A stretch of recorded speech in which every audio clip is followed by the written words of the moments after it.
Regardons ces photos. Regardez. Et vous allez me dire s'il n'y a pas la séduction.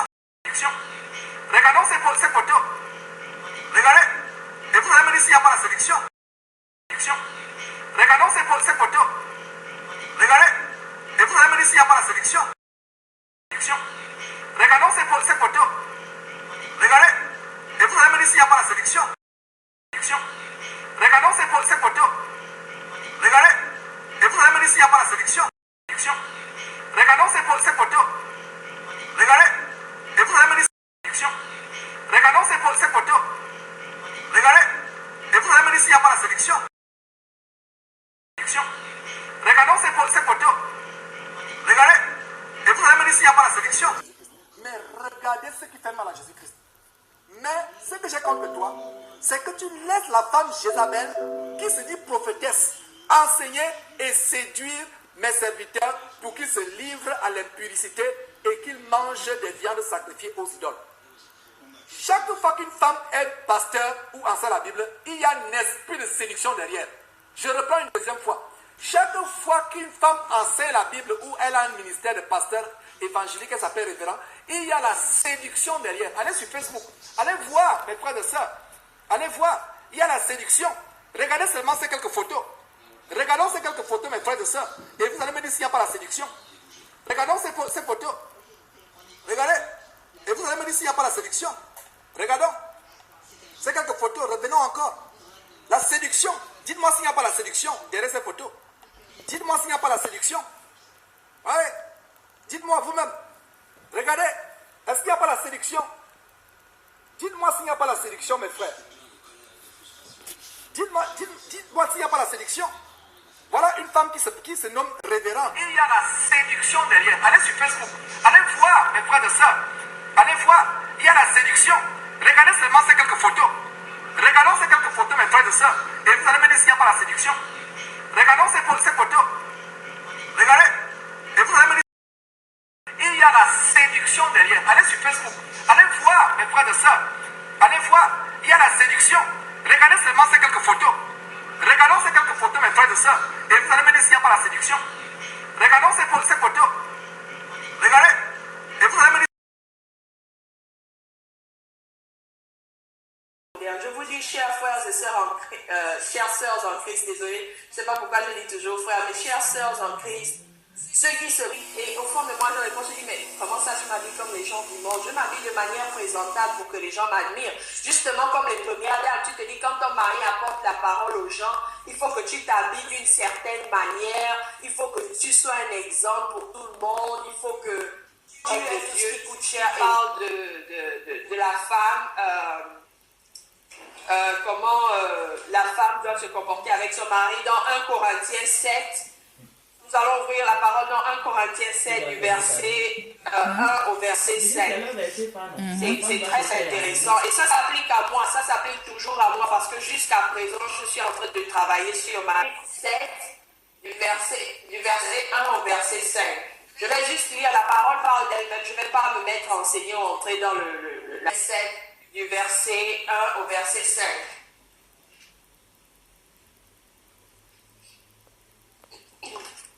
Donc il dit, pour ce qui concerne les choses dont vous m'avez écrit, je pense qu'il est bon pour l'homme de ne point toucher de femme. Toutefois, pour éviter l'impudicité, que chacun ait sa femme et que chaque femme ait son mari. Que le mari rende à sa femme ce qu'il lui doit et que la femme agisse de même envers son mari. La femme n'a pas autorité sur son propre corps, mais c'est le mari. Et pareillement, le mari n'a pas autorité sur son propre corps, mais c'est la femme. Ne vous privez point l'un de l'autre, si ce n'est d'un commun accord pour un temps, afin de vaquer à la prière, puis retourner ensemble de peur que Satan ne vous tente par votre incontinence. Je vous dis, chères sœurs, je suis toujours en train de travailler sur ça. Il y a des moments où je rentre du travail. Dieu a interdit à la femme d'enseigner. La femme ne peut pas enseigner la parole de Dieu. Pourquoi? Parce qu'elle a été séduite et elle ayant été séduite, toutes les descendantes d'Ève sont exposées à cette séduction. Et non seulement ils sont exposés à cette séduction, elles peuvent être un canal de séduction pour d'autres. Imaginez-vous une femme qui vous enseigne, et je vous ai montré quelques photos des femmes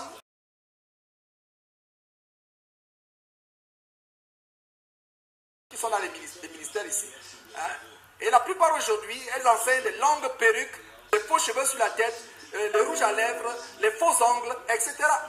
Et des fois, quand une femme comme cela est devant vous, mes frères et sœurs, soyons sérieux, soyons honnêtes. Une femme comme ça devant vous, vous allez vous concentrer sur ce qu'elle va vous dire, ou bien vous allez vous concentrer sur ses faux ongles, ou ses faux cils, ou sur son maquillage à outrance.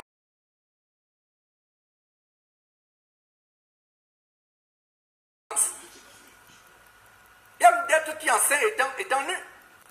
Vous voyez toute leur courbe. Voilà de quoi nous parlons ici, c'est la séduction. Et c'est j'aimais les vêtements qui coûtent cher, j'aimais m'habiller, j'aimais me mettre à la mode, même si je n'étais pas aussi extravagante que cela, mais comme je disais, le Seigneur m'a garni avec une poitrine assez importante, donc je faisais tout pour la mettre en valeur. Et je partage de temps à autre, c'est la sœur Fallon, la femme de notre frère Sostel. C'est la seule avec qui je suis restée en contact. C'est la seule qui vient prier avec nous. C'est la seule qui a décidé de changer de vie. Alors qu'au début, ma sœur passait des moments difficiles, mais je me suis rendu compte finalement que de toutes les sœurs, s'il y a une qui craint Dieu, qui veut faire la volonté de Dieu, c'est bel et bien elle. Donc nous ne sommes que deux, la sœur Fallon et moi. Elle a changé sa façon de se vêtir. Elle se couvre la tête et c'est tout. Et je ne me plains pas.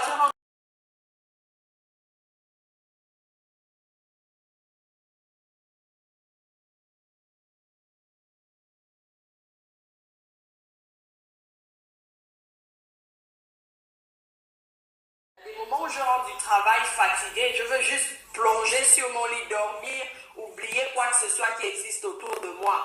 Et si mon époux a besoin de moi, il y a des moments où non, là, je suis vraiment fatiguée. Pourtant, la parole de Dieu me dit que je ne suis pas maître de mon corps. C'est mon mari qui est maître de mon corps. Et là, il faut que je réapprenne. C'est-à-dire que le Seigneur est en train de nous reprogrammer à marcher selon sa parole. Il faut que je réapprenne à me dire, oh, mon corps ne m'appartient pas. Il faut que je fasse un effort. Actuellement, mon mari a besoin de moi. Il faut que je me donne à mon mari de peur qu'il ne soit tenté quand il aille dehors. C'est pour ça que le Seigneur nous demande de ne pas nous éloigner l'un de l'autre, de peur que nous ne soyons tentés. Mais souvent, comme femme, et je sais que ça m'arrive de temps à autre, tu as dit, oh non, non, non, non, non, je ne veux rien entendre, là, je suis fatiguée, je veux me reposer, ne sachant pas que l'ennemi peut utiliser cette opportunité aussi pour attaquer ton mari.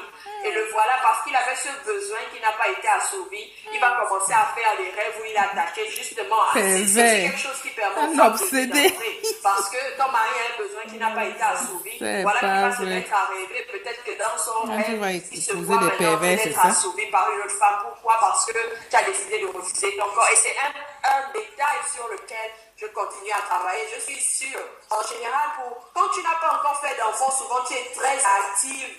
À n'importe quel moment, tu es prête pour ton mari. Mais nous avons remarqué que quand nous avons commencé à faire des enfants à un moment, ça ne te dit plus rien, ces choses ne te disent plus rien. Mais la parole de Dieu nous dit que notre corps ne nous appartient pas et nous devons nous soumettre à nos maris, comme les corps de nos maris aussi ne leur appartiennent pas. Donc nous avons deux. Il y a des moments où je rentre du travail fatiguée, je veux juste plonger sur mon lit, dormir, oublier quoi que ce soit qui existe autour de moi. Et si mon époux a besoin de moi, il y a des moments où il dit non, là, je suis vraiment fatiguée. Pourtant, la parole de Dieu me dit que je ne suis pas maître de mon corps. C'est mon mari qui est maître de mon corps. Et là, il faut que je réapprenne. C'est-à-dire que le Seigneur est en train de nous reprogrammer à marcher selon sa parole. Il faut que je réapprenne à me dire, oh, mon corps ne m'appartient pas. Il faut que je fasse un effort. Actuellement, mon mari a besoin de moi. Il faut que je me donne à mon mari de peur qu'il ne soit tenté quand il aille dehors. En fait, c'est un obsédé. Le Seigneur nous demande de ne pas parce que si tu dis à ton mari que tu es fatigué, il doit respecter, il doit comprendre. Femme, et je sais que ça m'arrive de temps donc si tu lui dis non et qu'il se met à faire des rêves érotiques, c'est un obsédé, c'est un pervers, il a besoin de raison. Non, que si elle se refuse à son mari, il est capable de faire les rêves érotiques. Et le voilà parce qu'il avait ce besoin qui n'a pas été assouvi. Donc elle est comme son objet en fait. Où il attaquait justement, c'est aussi quelque chose qui permet le temps à aller sur Facebook. Il y a aussi un fléau aujourd'hui, Facebook.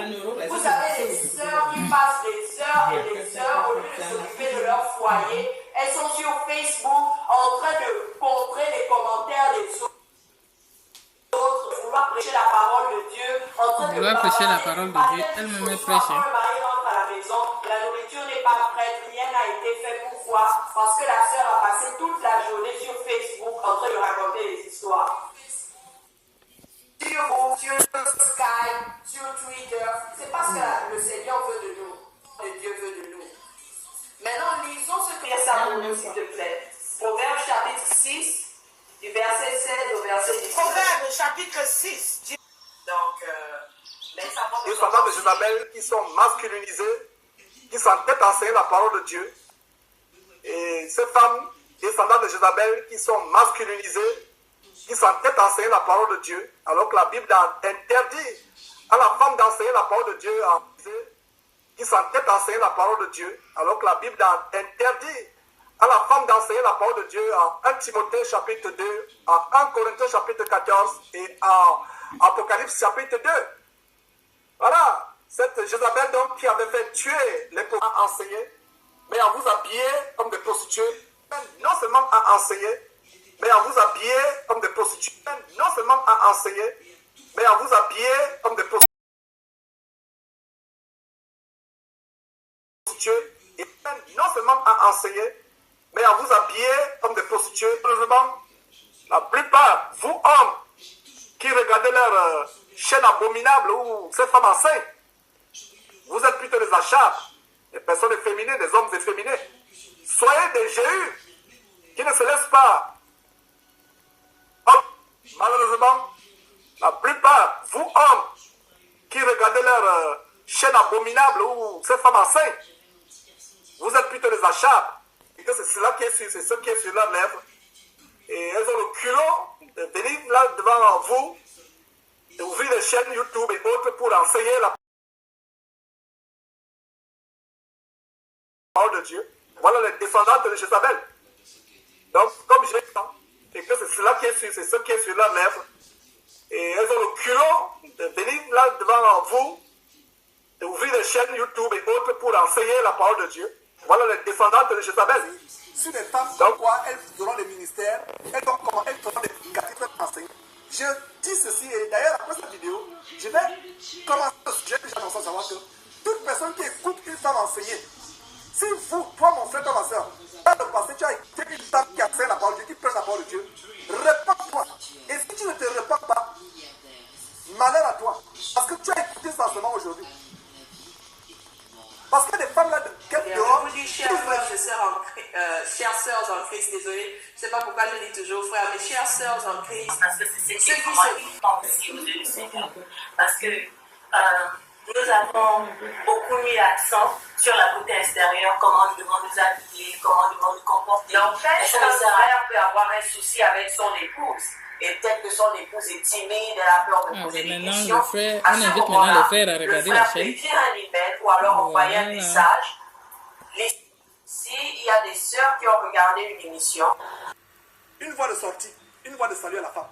Verset 15. Elle sera néanmoins sauvée en devenant mère si elle persévère avec modestie, regarde la modestie, dans la foi, dans la charité et dans la sainteté. Voilà ce que tu attends d'une femme. Pas qu'elle ouvre la Bible et se mette à prêcher. Pas qu'elle se fait passer pour une prédicatrice. Il y a des prédicateurs à Bible, pas des frère peut avoir un souci avec son épouse. Et peut-être que son épouse est timide.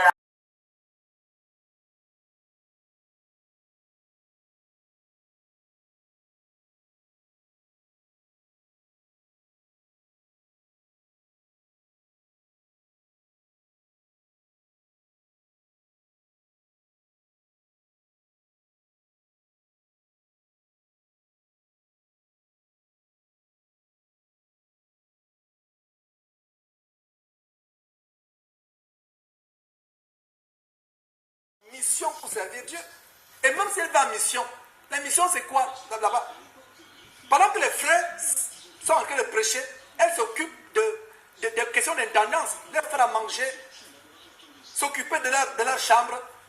Et si vous pensez que c'est rabaissant pour vous de vous limiter à cette tâche, c'est que vous avez un problème même dans votre propre maison, vous femmes. Parce que la femme doit prendre soin de sa maison. Allez lire Proverbe chapitre 31. Tout le monde va voir la mission. La mission c'est quoi là-bas?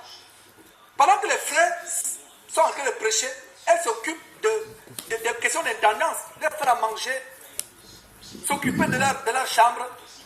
Et si vous pensez que c'est rabaissant pour vous de vous limiter à cette tâche, c'est que vous avez un problème même dans votre propre maison, vous femmes.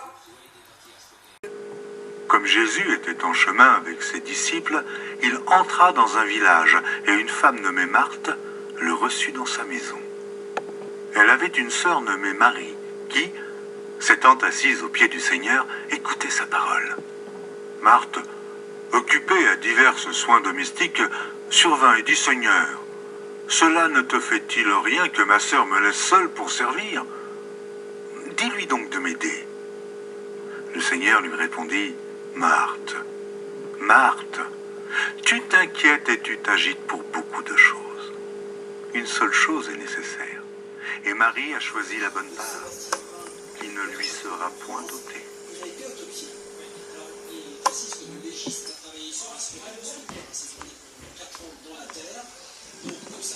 Voilà mes bien-aimés, vous avez bien suivi les vidéos que j'ai faites et voilà. J'ai aussi dénoncé la femme de Georges. Elle vient montrer ses gros seins sur YouTube. Il demande à la femme de rester à la maison enfermée à faire la cuisine à son mari. Mais elle a le droit de venir sur YouTube et Facebook, faire son show, à montrer ses gros seins et à en parler. Ils disent que la femme ne doit pas enseigner les hommes. YouTube, je ne sais pas si YouTube a mis un code pour que les femmes n'y accèdent, les hommes n'y accèdent pas. Donc ça veut dire qu'elles vont être admirées et vues par des hommes. Ça veut dire qu'elles enseignent aussi aux hommes. Donc pour eux, leur doctrine, c'est juste à leur avantage. Et c'est juste à leur avantage, mais quand ce sont les autres qui font, il y a des vidéos où il était collaborateur avec les randoms. À un moment donné, il a commencé à la traiter de Jézabel, de prostituée, parce que voilà, soi-disant elle enseignait, et pourtant sa femme elle fait pareil. Donc, je dis, elles sont toutes des Jézabel.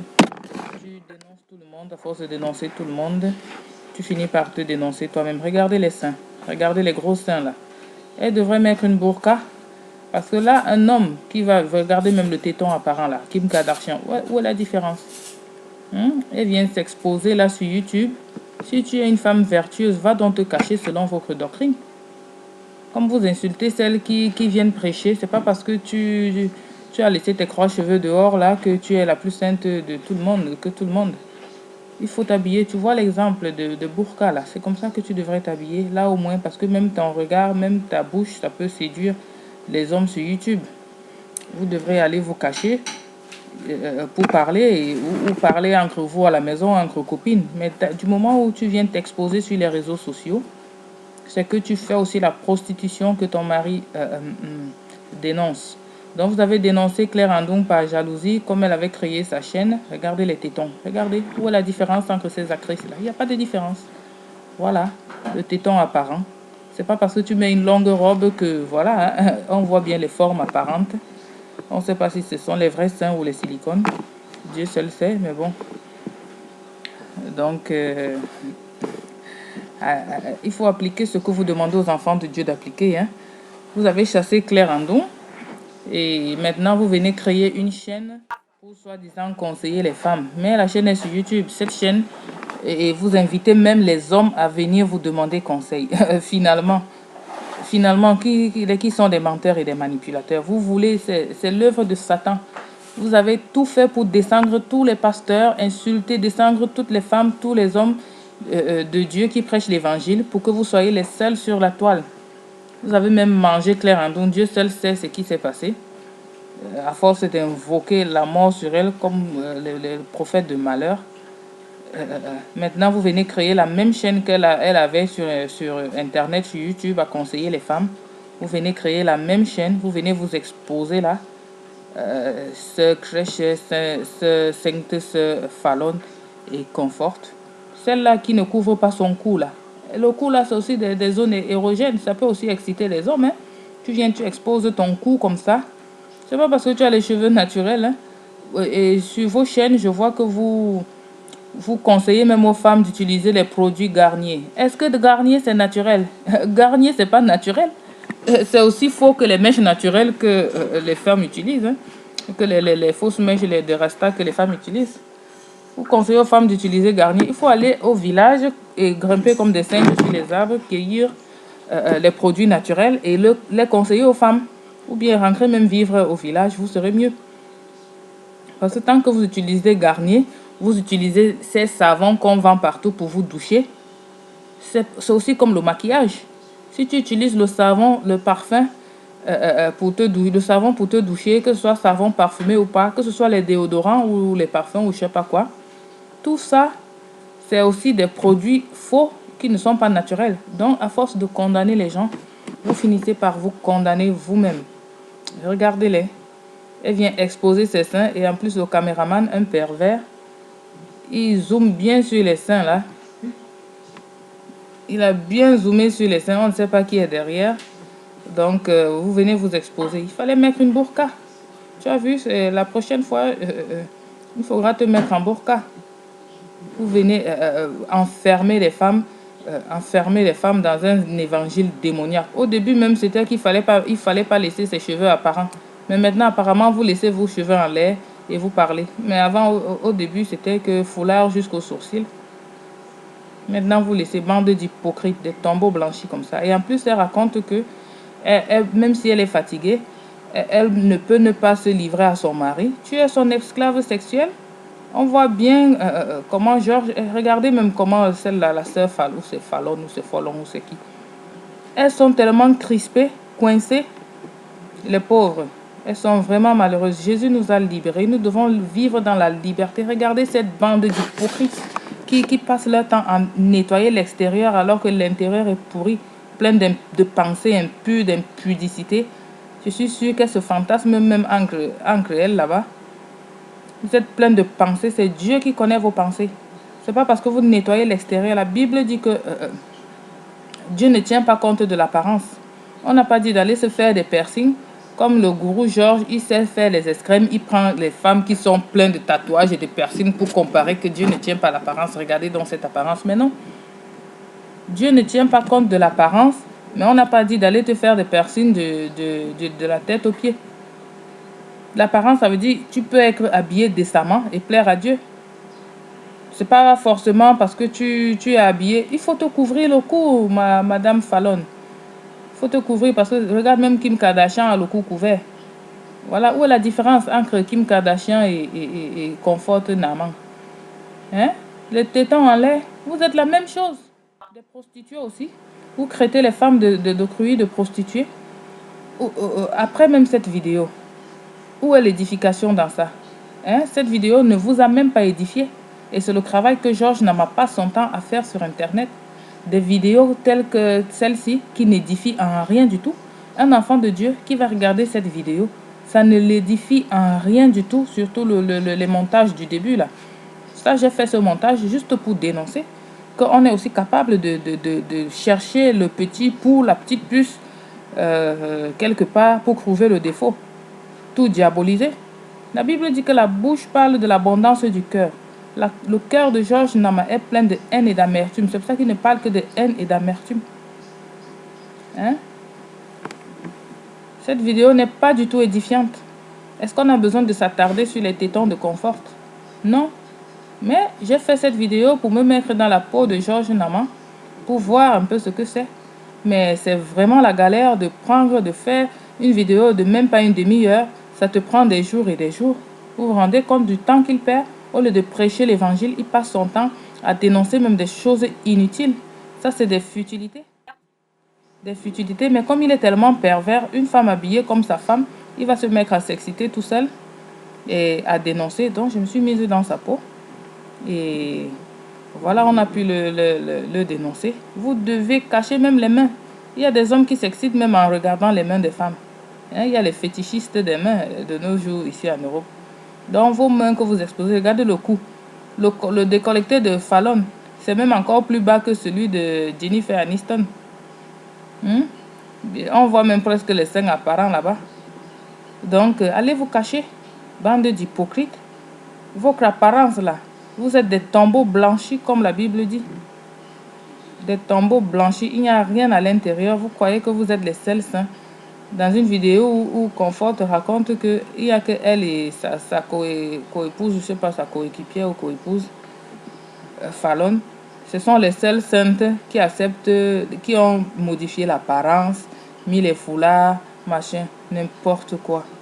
Vous serez surpris des envoyés de Satan comme ça, bande de sorcières. Ce sont des sorcières. Soit elles sont des sorcières qui soutiennent leur mari sorcier, qui passent leur temps à dénigrer le Saint-Esprit, qui passent leur temps à descendre le Saint-Esprit. Soit elles sont les pauvres, elles sont envoûtées par ces satanistes, ces misogynes qui passent leur temps à descendre les femmes. Georges qui te dit que le travail de la femme, c'est de faire le ménage. Là-bas, Jésus a dit, Marthe et Marie, Marthe a dit à Jésus que, mais moi je suis là, je passe mon temps à faire le ménage, à bosser, et puis Marthe est assise à tes pieds pour écouter l'évangile. Jésus lui a dit, non, c'est Marie qui a choisi la bonne part. Et de cette bonne part-là, c'est ce que Georges vous dit de laisser et d'aller faire le ménage pour les hommes. Vous vous rendez compte? Un misogyne. Vous vous rendez compte de ce qu'il demande aux gens? Jésus lui dit à Marthe que non, c'est pas le ménage et les vêtements qui sont plus importants. C'est pas tout ça qui est important. Le plus important, c'est de venir s'asseoir et prendre la parole vivante de Jésus au pied de Jésus. Et Georges vous dit de faire la même chose que Jésus a reproché à Marthe. Georges vous demande que pendant que les frères parlent de l'évangile, les femmes sont en train de faire la cuisine aux frères, à faire les ménages, à faire ceci. C'est vraiment du n'importe quoi. Vous vous rendez pas compte que c'est un misogyne terrible? Mais il est tellement misogyne, j'ai pitié de sa femme. Regardez les seins là, qui sont apparents là. Regardez. Et le caméraman, il passe son temps à zoomer même dessus. Ah, maintenant il commence à couper. Parce que certainement il n'en pouvait plus. En tout cas, ce genre de vidéos, c'est pas des vidéos édifiantes, ça. C'est des vidéos démoniaques à monter ceci, sortir les seins des gens, montrer les doigts de ceci, de cela. C'est n'importe quoi. J'ai voulu me mettre dans la peau de Nama pour qu'on voit un peu ce que ça fait. Et pour moi, cette vidéo, ça va amuser certains. Ça veut dire ceux qui aiment le commérage. Et ça va énerver d'autres. Voilà. Mais ça ne va édifier. Ça ne va pas édifier les gens, en tout cas. Surtout la première partie. Ça ne va pas édifier. C'est pas édifiant du tout. C'est pas édifiant. La Bible nous demande de prêcher l'évangile. De prêcher l'évangile, pas d'aller chercher tous les sorciers, même inutiles. On remplit les oreilles des enfants de Dieu de la poubelle. Toutes les poubelles d'Internet, ils ramassent ça pour vous mettre dans la tête. Et vous êtes content, vous êtes sûr qu'on est en train de dénoncer les gens. Comme si vous-même vous êtes clair, vous venez dire Amen. À chaque fois que vous dites Amen et que vous tombez dans le péché, ça vous condamne, vous êtes condamné. À chaque fois que vous dites Amen à des accusations gratuites, que Georges rafistole sur Internet, et que vous-même vous tombez dans des péchés, vous mentez ou vous faites ci ou ça, vous escroquez, parce que vous n'êtes pas non plus saint, vous n'êtes pas pur. Donc vous vous condamnez vous-même. Il va vous faire perdre la grâce. Cette grâce, vous allez la perdre. Il a blasphémé contre le Saint-Esprit. C'est contre le Saint-Esprit qu'il se bat. Il ne se bat pas contre les pasteurs. C'est l'œuvre du Saint-Esprit qu'il combat. Soyez bénis au nom de Jésus. Donc voilà le futur habillement, vous voyez, de la burqa, de Comfort et Fallon. Voilà, c'est comme ça qu'elle devrait s'habiller. Comme ça, tout le monde sera content. Voilà. À bientôt. Bon, je prépare d'autres vidéos, hein.